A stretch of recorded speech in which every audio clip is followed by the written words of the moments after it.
바코드라는 게 있습니다. 바코드 뭔지 아시죠? 상점에 가서 상품을 구입하면 뒤에 볼 수 있는 겁니다.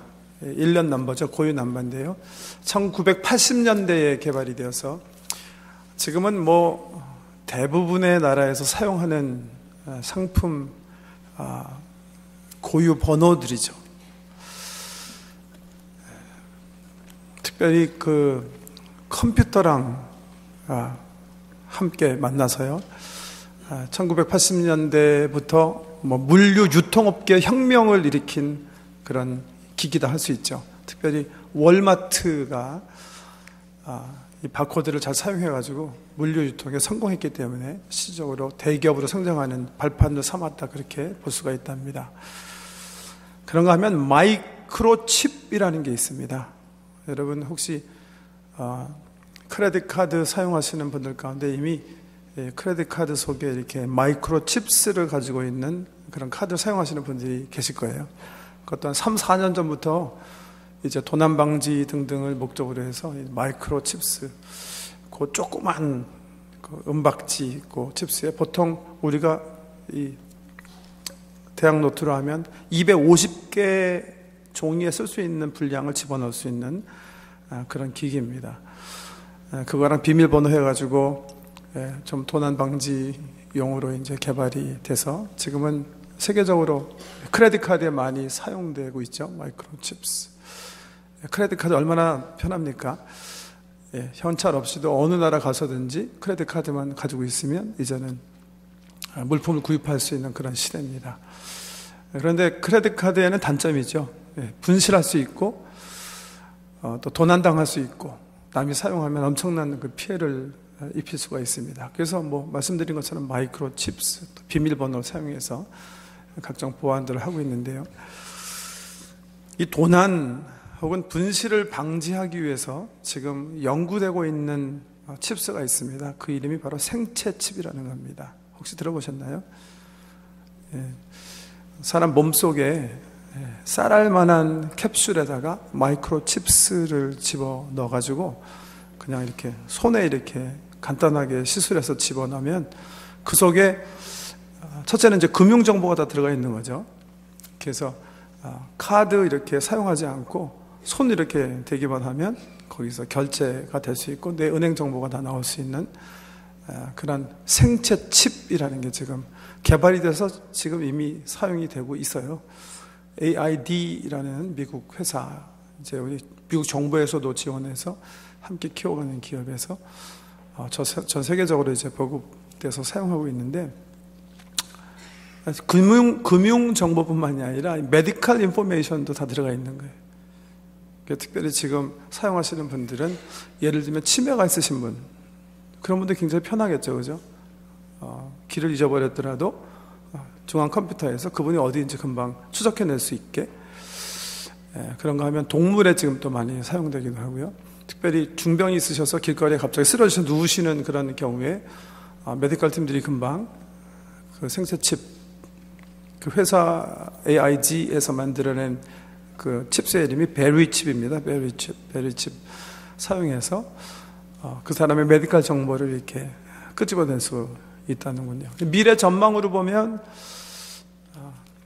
아마 멀지 않아 세계가 지금 크레딧 카드를 사용하는 것처럼 이 생체칩을 사용해서 물량을 교류하고 또 그 외에도 엄청난 정보를 손쉽게 이렇게 서로 교류할 수 있는 시대가 오지 않을까, 곧 그렇게 될 것이다 하는 전망들이 나오고 있습니다. 그 생체칩, 그 마이크로칩이 결국 유전자 정보 가지고 있고, 그 다음에 거기에 소형의 배터리가 있고, 그 다음에 안테나가 달린 그런 칩입니다. 이게 실질적으로 이제는 상품화되는 그런 시대에 살고 있습니다. 한번 요한계시록 13장 한번 열어보실래요? 요한계시록 13장 한번 성경을 펼쳐보시고,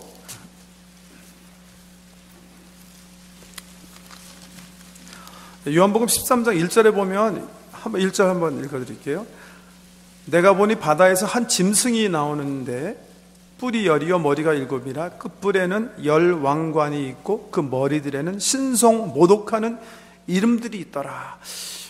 요한계시록 그러면 이게 상징적인 그런 기록들이 많아갖고 잘 이해하기 힘든데 아마 들어보셨을 거예요. 짐승, 하나님을 모독하는 짐승이 세대 마지막 세상 끝에 출현하게 된다, 그런 기사가 13장에 쭉 기록되어 있는데 다 읽을 수는 없고 한번 16절 말씀부터 한번 계속 한번 읽어볼게요. 보세요. 그가 모든 자, 곧 작은 자나 큰 자나 부자나 가난한 자나 자유인이나 종들에게 그 오른손에나 이마에 표를 받게 하고 누구든지 이 표를 가진 자 외에는 매매를 못하게 하니 이 표는 곧 짐승의 이름이나 그 이름의 수라.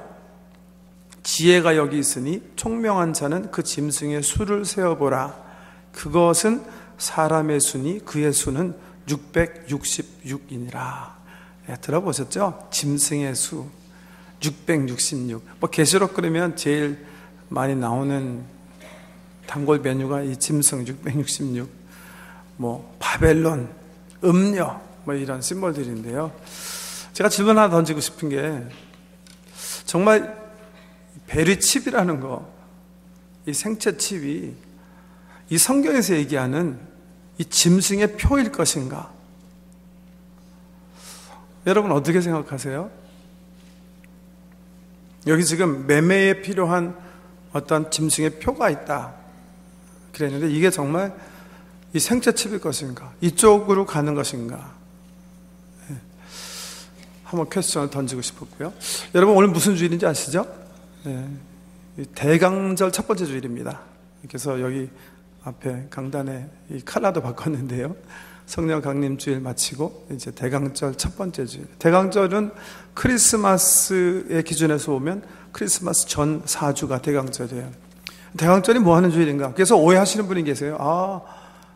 주님의 초림, 2000년 전에 오심을 환영하는 그런 계절이구나 이렇게 생각하시는 분들이 계시는데 전혀 아니고요.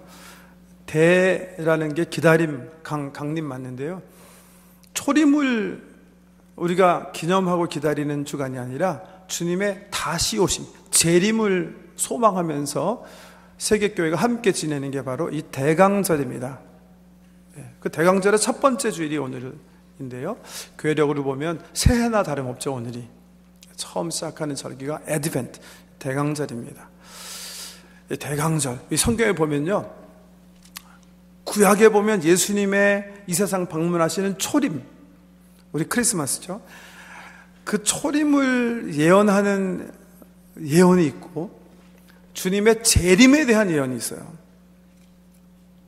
근데 주님의 초림에 대한 예언은 구약이 한 250번 정도가 나오고요. 주님께서 마지막에 다시 오심, 그 세상 끝에 다시 출현하셔서 우리 심판하시는 이야기는 구약의 1845번, 그 다음에 신약의 318번, 도합 2163번이 기록되어 있다 이렇게 학자들이 얘기하고 있네요. 초림과 재림 비율을 보면 1:8 정도 재림에 대한 예언이 많은데 그 다시 오시는 주님, 이 세상 끝에 대한 것을 고대하고 주님 다시 오심을 소망하는 계절이 바로 지금 우리가 지내기 시작하는 이 대강절입니다. 대강절 맞이해서요, 저는 몇 주간 요한계시록 책을 좀 살펴보려고 해요. 요한계시록은 성경 66권 중에 가장 마지막 책인데 그 책에 보면 주님 오시는 이 세상 종말에 대한 이야기들이 기록이 되어 있거든요. 그래서 그 책을 읽어보면서 이 대강절의 그 의미를 함께 다지기 원합니다. 근데 말씀드린 것처럼 요한계시록은 굉장히 난해한 책이에요. 상징 언어로 많이 기록되어 있고 또 요한 사도가 본 것을 자기 나름대로 기술해 놨기 때문에 읽어보신 분들은 다 그렇게 느끼시죠. 정말 막막하고 읽기 어려운 책이다 그렇게 느끼시는데요. 이번에 이 책을 굉장히 빠른 속도로 큰 줄기를 이렇게 한번 좀 함께 읽어 나가려고 합니다. 요한계시록이 21장으로 되어 있는데 아주 자세하게 하다 보면 1년 내내 가더라도 끝내기 힘든 책이라 우리가 보통 그런 말 하죠. 조그만 꽃을 관찰하기 시작했기 때문에 큰 숲을 보지 못한다. 지금 우리의 관점은 좀 큰 픽처를 이해하기 원하는 거니까, 성경에서 뭘 얘기하고 계시는가 이해하기 위해서 이번에는 요한계시록 21장은 굉장히 빠른 속도로, 큰 줄기를 보기 위해서 빠른 속도로 함께 읽어 나가기 원합니다. 근데 그러기에 앞서서 오늘 본문 마태복음 24장 말씀을 읽어드렸는데 그 이유가 있어요.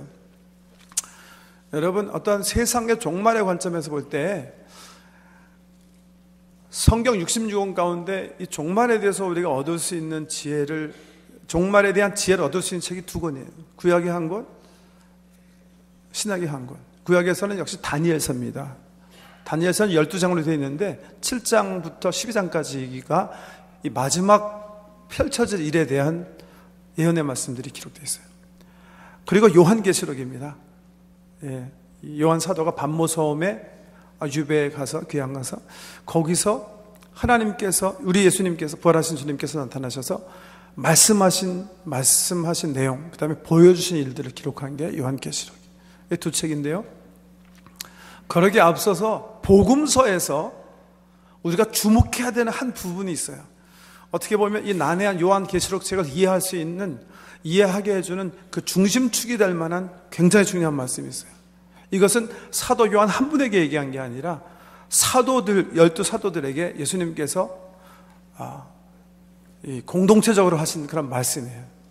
오늘 읽어드린 본문 말씀 마태 24장에 있고, 마가복음에 보면 13장에 있고, 누가복음에 21장, 똑같은 사건을 기록해놨는데, 예수님께서 십자가 지시기 위해서 예루살렘에 올라가셨는데요, 이런 말씀을 하세요. 얘들아, 너희가 보는 이 예루살렘 있지 않느냐? 그 당시 예루살렘은 헤롯 대왕, 헤롯을 대왕이라고 한 이유는 이 사람이 엄청난 건축물을 그 당시 지어놨기 때문에 그렇게 문화적으로 충분한 그런 받을 만한 칭호를 얻은 사람이 헤롯 대왕인데요, 헤롯 대왕이 그 당시 예루살렘 성과 성전을 엄청난 큰 크기로, 솔로몬 성전보다 훨씬 크게, 솔로몬이 지었던 그런 성보다 훨씬 크게 그렇게 지어놓은 거예요. 상상도 할 수 없게 화려한 그런 건축물을 세워놓은 거예요. 근데 예수님께서 올라가시면서 그러시는 거예요. 얘들아, 이 예루살렘 성을 보느냐? 곧 돌 위에 돌 하나 남지 않고 이 예루살렘 성이 무너지게 될 것이다. 그렇게 얘기하시는 거예요. 그 말씀대로 예수님 부활 승천하신 다음에 37년 후에 실질적으로 그런 일이 일어납니다. 로마의 디도 장군이 들어와서 이 헤롯이 진 예루살렘 성을 쑥대밭을 만들어놔요. 다 예수님 말씀하신 것처럼 돌 위에 돌 하나 남지 않고 그냥 파괴시켜버려요. 지금 잔재가 딱 남아있죠. 그게 뭐예요? 그게 바로 통곡의 벽입니다. 가끔 뉴스에 보시면 유태인들이, 까만 모자 쓰신 분들이 이렇게 막 벽에 가서 막 울면서 기도하는 거 있죠. 그 통곡의 벽, 그게 바로 헤롯이 지은 예루살렘 성벽에 남아있는 잔재예요. 그 외에는 다 무너져 버린 거예요. 근데 그 말을, 그 예언하신 말씀을 우리 제자들이 듣고 어떻게 생각했냐면, 이 종말이 온다는 거구나, 세상 끝이 온다는 거구나, 그렇게 생각한 거예요. 그래서 예수님께서 예루살렘 성이 완전히 무너져 내릴 것이다 말씀하시니까 제자들이 묻는 거예요. 그러면 그런 세상의 종말이 오기 전에 무슨 징조가 있겠습니까? 그리고 그 일이 언제 일어난다는 말입니까? 이렇게 물어보는 거예요. 그 질문에 대한 대답이 바로 오늘 마태복음 24장, 예수님께서 제자들과 함께 십자가 지시기 전 주에 감람산에 앉아 계실 때 말씀하신 내용들입니다. 자, 본문 한번 보세요.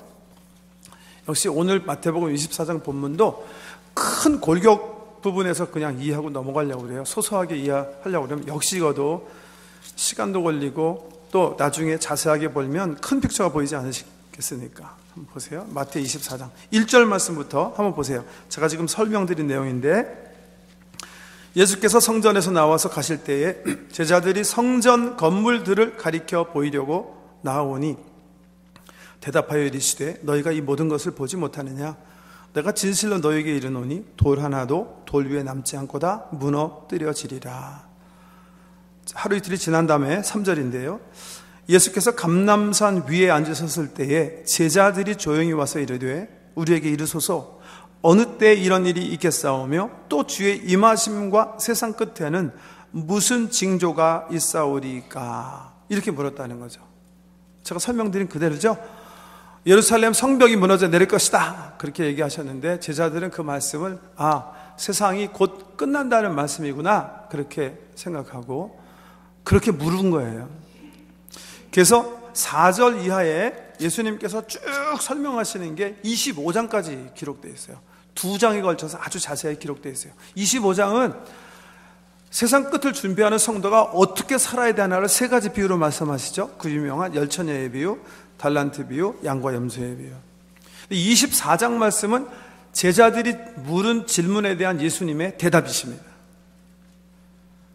세상 끝에는 어떤 징조가 있겠습니까? 라는 말씀이에요. 여기서 한 가지 설명드려야 될 게 있어요. 세상 끝이라는 말이에요. 세상 끝. 성경에 보면요, in the last day라는 말이 나오기도 하고, 어떨 때는 end of the age, consummation of the age라는 말이 나오기도 해요. 한 전자는 말세라고 번역되어 있고요, end of age는 세상 끝이라고 번역이 되어 있어요. 세상 끝, 말세, 둘 다 비슷한 말 같은데 사실은 같지 않아요. 우리 성도님들이 성경 읽으실 때 이 말을 가끔 이렇게 혼돈해서 읽으실 경우도 있고, 또 말씀하실 때도 혼돈해서 사용하시는데, 성경에서 in the last day, 말세라는 말은 언제를 가리키냐면 예수님 초림에서부터 시작해서 재림하시는 기간까지 이 신약시대를 통칭해서 이룰 때 말세다, 그렇게 표현해요. 마지막 때에. 그래서 예를 들면 사도행전 2장에 보면 베드로가 오순절날 성령의 세례를 받고 몰려온 사람들을 설명하면서 요엘서를 인용하면서 그렇게 얘기하죠. 말세에 내가 나의 영을 모든 사람에게 부어주리니 너희 자녀는 예언할 것이요 젊은이들은 꿈을 꿀 것이고 늙은이들은 꿈을 꾸고 젊은이들은 환상을 보리라, 그렇게 얘기하셨잖아요. In the last days, 말세예요. 말세라는 말 어떤 말이라고요? 예수님 초림부터 시작해서 재림하실 때까지 그렇게 가르칠 때 말세라고 그래요. 그런데 오늘 본문에 나오는 세상 끝, 이건 at the end of the age, 아니면 at the consummation of the age예요. 이건 뭘 얘기하는 거예요? 말세 중에 지말이에요. 세상 종말, 끝이 날 때, 주님께서 구름 타고 다시 오실 그 시점, 이거는 end of the age, 한 세대의 끝남, 이렇게 표현되는 말인데요. 제자들이 그 말씀 물어봐요. 세상 끝에는 무슨 징조가 있겠습니까? 이렇게 물었다는 거죠. 그래서 4절 이하에 보면 예수님께서 말씀하시는데, 자, 큰 픽처가 중요하다 그랬죠? 큰 픽처. 여러분 가운데 이렇게 성경 24장을 이렇게 보시면 문단 나누기 해놓은 성경이 있을 거예요. 제가 이번에 이렇게 성경을 보니까, 제 성경에 보니까 한 4문단으로 나누었는데 제가 볼 땐 너무나 잘 나눠놨어요. 첫째 문단은 3절에서 14절까지 나눠놓고 제목을 뭐라고 달았냐면 재난의 징조, 이렇게 달아놨어요. 제 거는 그렇게 달아놨어요. 재난의 징조. 재난이 시작할 징조들이다, 이렇게 달아놓고요. 그 다음에 15절부터 28절까지는 가장 큰 환난, 이렇게 적어 달아놨어요. 옛날 성경은 대환난 이렇게 적어놨을 거예요. 그리고 29절 이하의 말씀 보시면 제목을 인자가 오는 것을 보리라, 이렇게 달아놨어요. 그래서 29절 말씀부터 한번 보세요. 먼저 그날 환난 후에 즉시 해가 어두워지며 달이 빛을 내지 아니하며 별들이 하늘에서 떨어지며 하늘의 권능들이 흔들리리라. 그때 인자의 징조가 하늘에서 보이겠고 그때 땅의 모든 족속들이 통곡하며 그들이 인자가 구름을 타고 능력과 큰 영광으로 오시는 것을 보리라. 그가 큰 나팔소리와 함께 천사들을 보내리니 그들이 그의 택하신 자들을 하늘 이 끝에서 저 끝까지 사방에서 모으리라. 여기는 주님의 재림에 대한 말씀이죠. 그죠? 반드시 주님의 재림에 대한, 모든 사람들이, 모든 민족이 초림 때는 보지 못했어요. 그렇지만 다시 오실 때는, 요한계시록에도 그렇게 말씀하시죠. 그가 오심을 모든 민족이 볼 것이다. 동시에 볼 것이다. 그를 찌른 자도 그가 오심을 보게 될 것이다. 이렇게 얘기하시는데요. 그 구름 타고 승천하시는 우리 하나님께서, 우리 주님께서 다시 오실 때는 모든 민족이, 모든 사람들이, 모든 열방이 함께 그가 오심을 본다. 이렇게 기록되면서 주의 오심을 얘기하는데 29절 보면 뭐라 그랬어요? 그날 환난 후에요. 네, 환난, 이 대환난 지난 다음에 우리 주님께서 오신다. 그렇게 마태복음을 통해서 주님이 말씀하셨다는 거예요. 이 대환란에는 무슨 일이 일어나는가? 그게 15절부터 28절이에요. 대환란에 대한 설명이거든요. 대환란에 무슨 일이 일어났나 한번 읽어드릴게요. 15절, 그러므로 너희가 선지자 다니엘이 말한 바 멸망에 가증한 것이 거룩한 곳에 선 것을 보거든. 그때 유대인에 있는 자들은 산으로 도망할지어다. 지붕 위에 있는 자는 집안에 있는 물건을 가지러 내려가지 말며 밭에 있는 자는 겉옷을 가지러 뒤로 돌이키지 말지어다. 그날에는 아이벤 자들과 젖 먹이는 자들에게 화가 있으리로다. 너희가 도망하는 일이 겨울에나 안식일에 되지 않도록 기도하라. 이는 그때에 큰 환난이 있겠습니다. 창세로부터 지금까지 이런 환난이 없었고 후에도 없으리라. 그 날들을 감하지 아니하면 모든 육체가 구원을 얻지 못할 것이나 그러나 택하신 자들을 위하여 그 날들을 감하시리라. 그때 사람이 너에게 말하되 보라 그리스도가 여기 있다 혹은 저기 있다 하여도 믿지 말라. 거짓 그리스도들과 거짓 선지자들이 일어나 큰 표적과 기사를 보여 할 수만 있으면 택하신 자들도 미혹하리라. 보라 내가 너희에게 미리 말하였노라. 그러면 사람들이 너에게 말하되 보라 그리스도가 광야에 있다 하여도 나가지 말고 보라 골방에 있다 하여도 믿지 말라. 번개가 동편에서 나서 서편까지 번쩍임같이 인자의 임함도 그러하리라. 죽음이 있는 곳에는 독수리들이 모일 것이니라. 예, 주님 오시기 전에 일어날 대환란에 대한 설명입니다. 두 가지 큰 요소들을 말씀하고 계신데 첫 번째는 뭐죠? 15절에 보면 다니엘이 얘기한 바 멸망에 가증한 것이 거룩한 산에 선 것을 보거든 이렇게 표현하셨어요. 이것이 이제 요한계시록과 연계하면 적그리스도의 출현이다 이렇게 설명되어지는 부분인데요. 역사적으로 보면 예수님 오시기 전에 안티오코스 4세라는 그 통치자가요 이스라엘을 핍박하면서 예루살렘 성전, 예루살렘이 멸망되기 전에 예루살렘 성전에다가 제우스 신상을 세워놓고 유대인이 제일 혐오하는 돼지 고기를 잡아가지고 그 제사를 드린 게 있어요. 그런 비슷한, 그러니까 멸망에 가증한 것이 거룩한 성산에 선 것을 보거든. 적그리스도의 출현, 하나님을 모독하고 신성에 도전하고 여기 보면 많은 믿는 사람들을 배반하게 할 그런 능력이나 그런 권세나 지혜가 있는 어떤 그런 자가 출현하게 될 것이고 그와 동시에 여기 보면 엄청난 환란이 있을 거라 그랬죠. 어떤 환란이요? 창세 이후에 경험하지 못한 엄청난 어려움이 찾아오게 될 것이다. 이게 대환란입니다. 예. 이전에도 없었고 이후에도 없을 뭐라고 설명하셨냐 하면 주께서 믿는 사람들을 믿는 사람들을 위해서 그 대환란의 기간을 짧게 단축시키지 않으셨으면 큰일 날 뻔할 그런 엄청난 환란이 다가올 것이다. 그렇게 예수님께서 얘기하세요. 그 후에 주께서 정말 번개가 동에서 서에 번쩍하는 것처럼 공중에 임하시고 재림하실 것이다. 이렇게 설명하고 계세요. 그 순서는 아시겠죠? 대환란 후에 예수께서 재림하신다. 그 설명이에요. 오늘 읽어드린 본문 말씀은 그 뭐예요? 그 전의 징조예요. 대환란에 들어가기 전에 우리가 볼 수 있는 징조들을 우리 예수님께서 말씀하시는 거예요. 그래서 제목 아까 말씀드린 그대로 대환란을 향해 가는 우리 역사의 정점의 징조들 이렇게 볼 수 있는 게 오늘 읽어드린 본문 말씀이에요. 그 내용도 한번 다시 한번 보세요. 4절 이하에 예수께서 대답하여 이르시되 너희가 사람의 미혹을 받지 않도록 주의하라. 많은 사람이 내 이름으로 와서 이르되 나는 그리스도라 하여 많은 사람을 미혹하리라. 난리와 난리 소문을 듣겠으나 너희는 삼가 두려워하지 말라. 이런 일이 있어야 하되 아직 끝은 아니니라. 민족이 민족을 나라가 나라를 대적하여 일어나겠고 곳곳에 기근과 지진이 있으리니 이 모든 것은 재난의 시작이라. 그때 사람들이 너희를 환난에 넘겨주겠으며 너희를 죽이리니 너희가 내 이름 때문에 모든 민족에게 미움을 받으리라. 그때 많은 사람이 실족하게 되어 서로 잡아주고 서로 미워하겠으며 거짓 선지자가 많이 일어나 많은 사람을 미혹하겠으며 불법이 성함으로 많은 사람의 사랑이 식어지리라. 그러나 끝까지 견디는 자는 구원을 얻으리라. 이 천국 복음이 모든 민족에게 증언되기 위하여 온 세상에 전파되리니 그제야 끝이 오리라. 대환란 전에 그 재난의 시작, 그리고 그들의 징조에 대해서 예수님께서 말하시는 그 부분입니다. 이 부분 보면 이런 징조들이에요. 교계적인 현상이 일어나겠는데 이단자들과 거짓 선지자가 일어날 것이다. 그리고 국제적으로는 민족과 민족 간의 전쟁, 나라와 나라 사이에 다툼이 있을 것이다.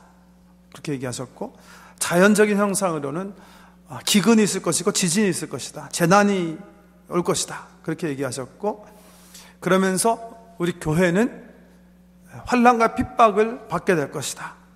도덕적으로는 불법이 성행하고 사람들이 세상과 타협했기 때문에 그들의 믿음과 사랑이 식어지게 될 것이다. 그리고 복음이 전 세계로 전파될 것이다. 이렇게 이 내용, 6가지 내용. 한번 생각해 보세요.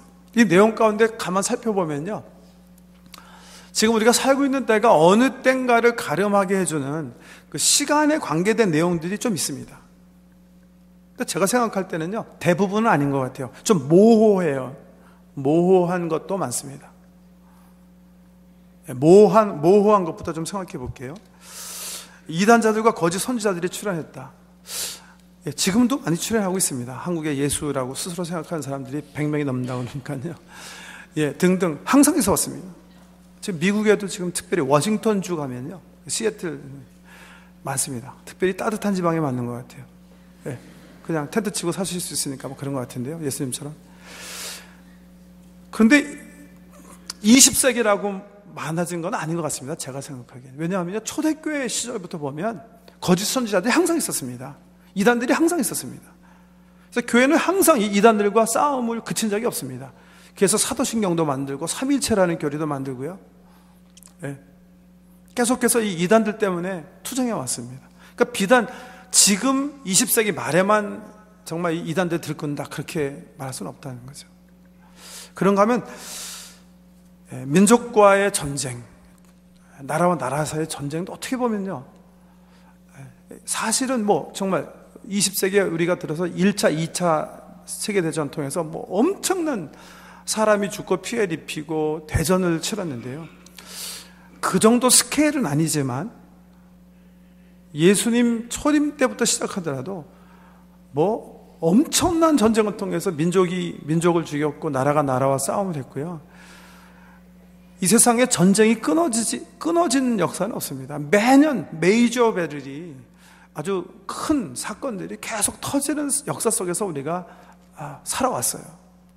그래서 이것도 딱히 지금 뭐 1, 2차 세계대전이 터지고 뭐 그런 것들이 사실이지만 이거조차도 사실은 이게 꼭 뭐 종말적인 현상이다 그렇게 핀포인트하고 우리에게 일정을 일러주기에는 좀 역부족인 것 같고요. 자연현상도 마찬가지인 것 같아요. 기근, 지진. 한번 표 한번 준비돼서 한번 보여주실까요? 이 지진 보세요 한번.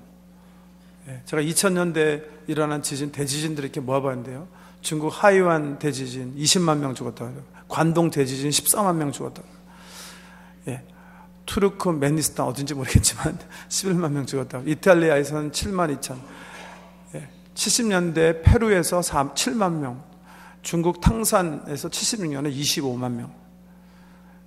이란에서 4만 명. 최근에 여러분 기억 속에 남으신 인도네시아 스마트라 지진과 쓰나미 통해서 22만.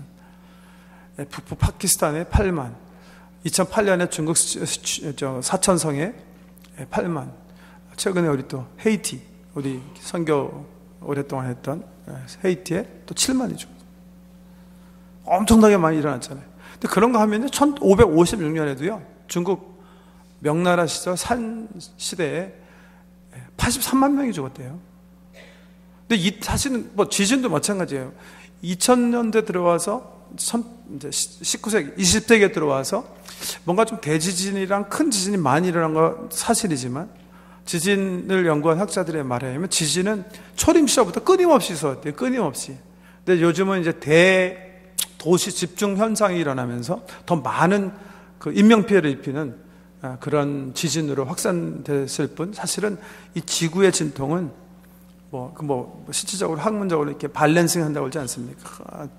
시기가 되면 또 한번 왕창 주저앉고 해서 지진이 일어난다, 그렇게 또 얘기하고 계십니다. 박해영선도 마찬가지거든요. 기독교 초기부터 로마 시대 때부터 박해받았고, 이슬람 시대에 도래하면서 또 박해받았고요. 지금도요, 여러분, 지금 21세기에 사시기 때문에 이제 박해 시대는 끝날 것이다, 천만의 말씀이에요. 지금 가장 세계적으로 제일 많이 박해받는 건 역시 기독교입니다. 특별히 이슬람권에서 우리 기독교 교회가 받는 박해는 이루 말할 수가 없고요. 북한은 말할 것도 없고요. 등등. 아직도 세계에서 가장 많이 박해를 받는 건 역시 기독교입니다.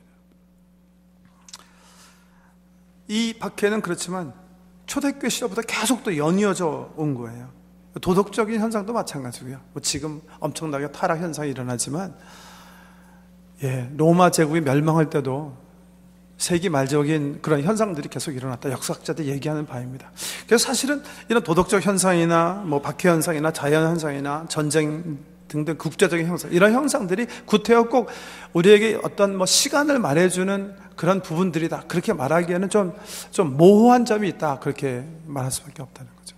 근데 그 중에서요, 딱 하나 아주 중요한, 제가 생각하기엔 시간을 우리가 가름할 수 있는, 지금이 어느 시대인가 가름할 수 있는, 우리에게 경각심을 주는 중요한 예수 그리스도의 말씀이 하나 있습니다.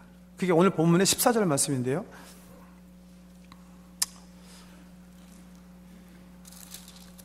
뭐라고 그랬죠? 이 천국 복음이 모든 민족에게 증언되기 위하여 온 세상에 전파되리니 그제야 끝이 오리라 하는 말씀이에요. 세상 끝에 대해서 얘기하시면서 우리 예수님께서 제자들에게 하신 말씀. 여러분이 예수 그리스도의 12 제자 중에 한 사람이라고 생각하고 이 말씀을 한번 들어보세요. 상상이 되지 않는 말씀이었을 거예요. 왜? 제자들은요, 유대인 지경을 나가본 적이 없습니다. 이 사람네는 근본적으로 갈릴리 총구석의 어부들입니다. 지금 예수님께서 예루살렘 건너편 감람산에서 이 말씀을 하시지만, 이 사람들은 세계가 어떻게 생긴지 모르는 사람들입니다, 그 당시. 근데 주님이 이분들에게 세상 마지막에 대해서 얘기하시면서 얘기하신 이 말씀이에요. 얘들아, 복음이 모든 민족에게 증거될 것이다.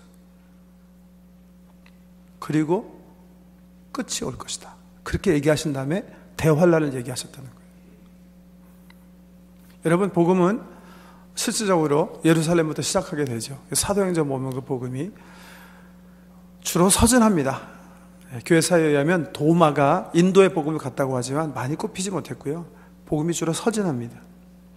그래서 초대교회 시절에는 지중해 연안 주요 도시에 하나님의 교회가 세워졌고요. 그리고 로마 시대가 돼서 로마 시대 컨스탄티노플 대제가 어머니 헬레나 여사의 영향을 받아갖고 기독교를요, 국교로 선포한 다음에 기독교는 바야흐로 로마 시대의 국교로 자리매김하게 됩니다.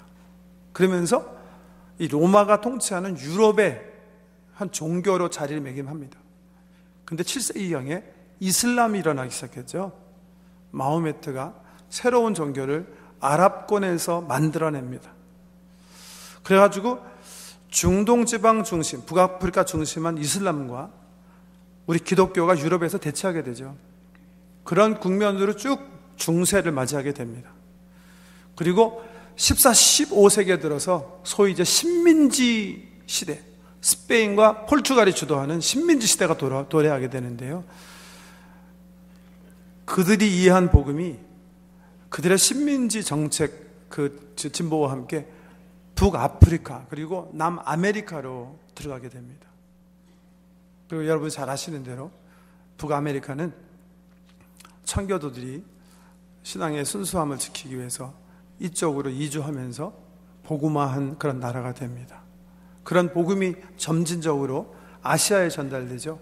일본에 먼저 들어가고 중국에 먼저 들어가고 일본에 들어가고, 우리 한국 120년 전에 선교사님들이 방문해 주셔서 바야흐로 이제 동남아 지역 그리고 극동 지역에 그리스도의 복음이 300~400년 전부터 시작해서 우리나라 같은 경우는 120년 전에 복음이 들어왔고, 지금 그 복음이 중국, 또 중국을 통해서 이제 이슬람권으로 전진하는 그런 시대예요.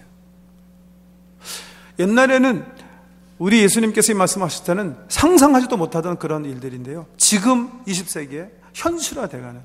그래서 여러분 잘 아시는 대로 우리 교회가요 10년 전에 비전도 종족 입양 선교를 해서 지금 선교적인 관점에서는 나라별로 선교하지 않고 민족별로 선교하는 거예요.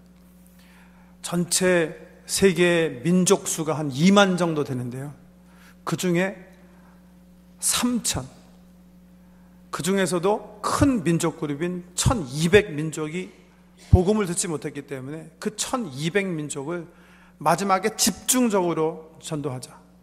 그래서 세계 교회가 함께 결의를 하고 미전도 종족 입양 선교를 시작했기 때문에 저희 교회도요 중국의 야오족을 입양 선교해서 10년 전부터 선교사님들 파송하고 그곳에 교회를 세우고 사역을 열심히 하고 있는데요, 지금은요 실질적으로 미전도 종족 가운데 선교사를 분배받지 못하거나 그곳에 믿는 사람이 없는 종족은 없습니다. 실질적으로 1200 혹은 민족 수에 따라서 3000이 남았다고 하는데, 그 3000 종족들 속에 자기 민족, 자기 공동체에 책임질 수 있는 교회가 세워지지 않았을 뿐이지, 주님을 믿는 사람들이 다 있고요, 거기에 하나님의 교회가 세워졌어요. 심지어는 가장 복음이 들어가기 힘든 북한에조차도 거기 하나님의 사람들이 있습니다. 하나님의 교회가 비밀교회지만 지하교회지만 세워져 있을 만큼 복음은 지금 온 세상에 편만한 시대, 우리 예수님께서 말씀하신 것처럼 모든 민족들이 생명 대신 예수 그리스도의 복음을 듣는 이 마지막 시대에 서고 있다는 겁니다. 다른 어떤 징조보다도 이 마지막 14절 예수님께서 얘기하시는 대환란 전에 일어날 일들의 징조 가운데 저는 이 말씀이 정말 우리가 지금 어느 시대에 살고 있나를 가늠해 줄 수 있는 귀한 예언의 말씀이다, 그렇게 생각합니다. 공동회의에 있어서 말씀을 계속 드리지 못하는데요, 그래도 마태복음 24장 읽었으니까 한 절 말씀만 또 보도록 하겠습니다. 그 말씀과 더불어서 좀 주목해야 할 말씀 하나가 또 있습니다. 24장 32절 말씀인데요, 예수님께서 자기의 돌아오신 재림에 대한 말씀을 하신 다음에 연이어서 36절 말씀 볼까요? 그러나 그날과 그때는 아무도 모르나니 하늘의 천사들도 아들도 모르고 오직 아버지만 아시느니라. 정확한 시와 때는 절대 알 수 없다. 아들도 모르고 천사도 모르는 아버지만 알고 계시다, 이렇게 전제로 하시고요, 그 전에 32절에 보면 이런 비유의 말씀을 또 하세요. 무화과 나무의 비유를 배우라. 그 가지가 연하여지고 잎사귀를 내면 여름이 가까운 줄을 아나니 이와 같이 너희도 이 모든 일을 보거든 인자가 가까이 곧 문 앞에 이른 줄 알라, 이렇게 얘기하세요. 갑자기 무화과 나무의 비유에서 배워야 된다, 이 말씀을 왜 하셨을까? 실질적으로 그렇거든요. 이스라엘 가면 무화과 나무가 가지가 연해지면 가지가 연해져서 순이 돋고 잎사귀를 내면 여름이 온 줄 아는 거예요, 사람들이요. 네. 여름 되기 바로 전에 무화과 나무가 그런 일을 하니까요. 근데 무화과 나무에 비유해서 배우라. 그 가지가 연해지고 잎사귀를 내면 여름이 가까운 줄 아나니 이와 같이 너희도 이 모든 일을 보거든 인자가 가까이 문 앞에 이른 줄 알라. 이렇게 해석하실 수가 있으세요. 이 말은 그냥 이스라엘 사람들이 잘 아는 대로 무화과 나무 잎이 가지가 연해지면 여름이 온 줄 아는 것처럼 앞에 여러 가지 환란의 징후들 그리고 대환란의 징조들이 나타나면 주님께서 곧 오실 것을 내가 알아야 된다, 이렇게 그냥 심플하게 이해하실 수 있으세요. Fine. 그렇게 해석하는 것도 옳은 해석이고요. 그런데 학자들 가운데는요,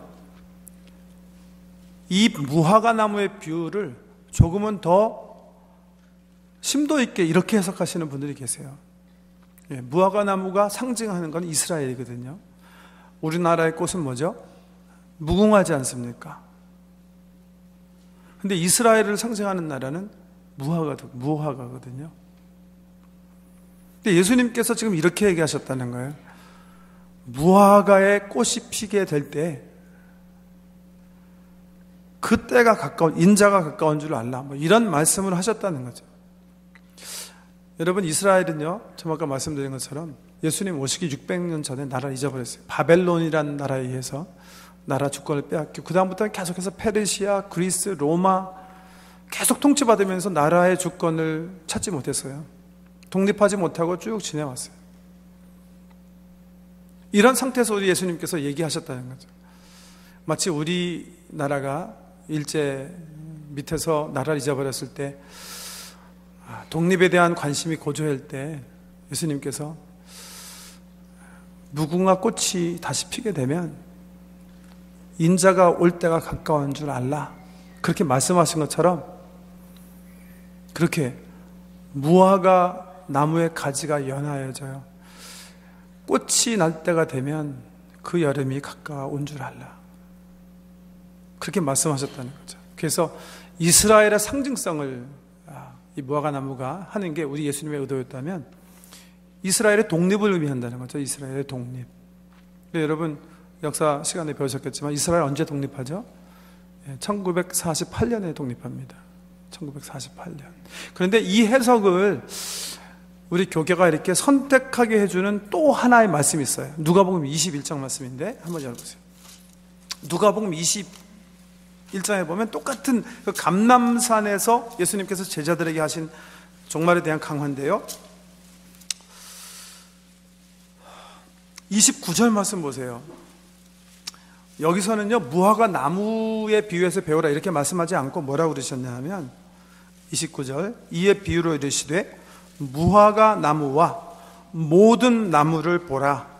싹이 나면 너희가 보고 여름이 가까운 줄을 자연히 아나니, 이와 같이 너희가 이런 일이 일어나는 것을 보거든 하나님의 나라가 가까이 온 줄을 알라. 이것도 역시 비유 상징적으로 해석하는 경우에는 무화과 나무, 이스라엘과 뭐예요? 모든 나무, 모든 민족들이 독립하게 될 때라는 말로 의미를 새롭게 할 수 있다는 거죠. 그런 관점에서 보면요, 정말 지금 우리 20세기에는 모든 열방과 민족들이 독립하는 그런 시기. 여러분, 1949년에 이제 유엔이 형성이 돼서 그 유엔의 모든 나라들이 가입하게 됐어요. 그때 가입한 나라 수가 47개예요. 지금 60년 세월 흘렀는데요, 지금은 유엔 가입한 수가 198개예요. 왜 그런지 아세요? 지금 세계적으로, 국제적으로 작은 모든 민족들이 자주 독립을 선언하고 나라를 형성하고 독립국가로 발전해 나가기 때문에, 하나 해석입니다. 하나 해석입니다. 그냥 무화과 모든 나무의 열매를 그냥 그 시기적인 그런 말씀을 해석해서 앞에 대환란 그리고 징후들이 주님의 오시는 사인이다, 그렇게 해석하실 수도 있고, 이 나라가 지금 말씀드린 것처럼 이스라엘 그리고 모든 작은 민족들의 독립이다, 이런 관점에서 볼 때는 1948년 9년부터 시작된 세계 모든 열방들의 독립, 자주 독립 그리고 나라 세움의 또 하나의 어떤 시기적 어떤 예언의 말씀이 이 속에 있다는 겁니다. 여기서 말씀 마쳐야 될 것 같은데요, 이 마태복음 24장 우리 예수님께서 하신 큰 픽처예요. 재난의 징후, 대환란, 주님의 오심, 이 골격을 가지고요, 다음 주부터 요한계시록을 역시 큰 픽처를 함께 이뤄가 나가면서 이번 대강절 맞이하는 주님의 그 영광스러운 재림을 소망하고 준비하는 그런 저와 우리 성도 되시길 주의 이름으로 축복합니다. 기도드리십시다. 아버지 하나님, 우리 초대교회 성도들이 모일 때마다 입버릇처럼 기도했던 것처럼 마라나타 주여 오시옵소서, 아멘 주여 오시옵소서, 그런 재림의 신앙을 우리 영혼에 새롭게 하기를 원합니다. 온 세계 교회가 함께 주님의 재림을 소망하며 지내는 이 대강절 첫 번째 주부터 시작해서 우리가 주의 말씀을 상고하며 다시 오실 주님에 대한 준비를 하고자 하오니 우리 성령님 도와주시고, 정말 그 찬란한 영광의 순간에 두려움 속에 피하는 사람 없도록 주여 오시옵소서, 내 영혼 가운데 찾아오시옵소서, 구름 타고 다시 재림하실 주님과 영광 가운데 만나는 온 교회, 온 성도님, 그리고 우리들의 가족 될 수 있도록 은혜로 준비시켜 주시옵소서. 예수님 이름으로 기도드립니다.